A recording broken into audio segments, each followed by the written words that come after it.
Ian Garry versus Colby Covington. Now, Ian Garry said that after he beats Jeff Neal, he's going to go on to fight Colby Covington. But who actually will win this fight? Well, let's take a look at their latest performances, in which Ian Garry fought Daniel Rodriguez, in which Ian Garry TKO'd him in round 1. Gunnar Nelson go away earlier this year. Head kick from Garry. This has got to be it. D-Rock covers up. Not this, he went on to fight Neil Magny, in which Ian Garry's leg kicks dropped Neil Magny multiple times in round 1. And again, Ian Garry landed many leg kicks in round 2 and many head kicks in round 3. And I don't even have to say this, he won by decision. And still undefeated. Now let's take a look at Colby Covington's latest performances, in which he fought Jorge Masvidal, in which this was a very close fight. Both went back and forth until Colby Covington got rocked in round 4. That's nice. Oh, he hurt him.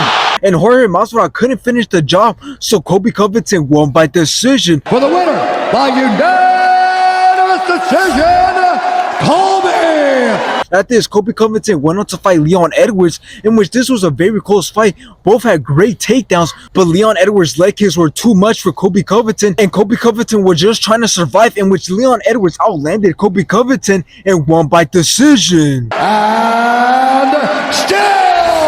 Now, there's no surprise that this fight has come up because we all know the situation between Ian Garry and his wife. So obviously, Colby Covington is going to talk about this, in which he has in many press conferences and in many interviews. Now, here's why this fight actually might happen. Here's why this fight actually makes sense. And that is because Ian Garry was asked if he thinks that Colby Covington will give him a fight, in which he said he has no choice because after he beats Jeff Neal, he believes that Colby Covington will actually have no choice and will have no say on who he wants to fight. And Ian Garry also said that when he beats Colby Covington, Colby Covington's career will end and he will retire Colby Covington once and for all. Now, besides what Ian Garry said, doesn't make sense for this fight to happen when looking at both men and when looking at what they have accomplished and considering how the fight will go. But when looking at Ian Garry, you would say it does make sense only because he's a very good kickboxer with very good kicks and striking. So you would say that would give Colby Covington some problems, but it's still very unknown on Ian Garry's grappling skills. Meanwhile, Colby Covington, we know he has the grappling and we know he has the cardio, so he definitely wins in that aspect. But the big thing that's holding this fight back from happening is that Ian Garry still hasn't fought any top contenders. So whether he wins or loses against Jeff Neal, we'll be able to judge him off that fight since Jeff Neal is his hardest opponent so far. So in the end, not only does Ian Garry have to beat Jeff Neal pretty convincingly, but he also has to show that his kickboxing abilities are getting better and that he does have the grappling skills to go against Colby Covington.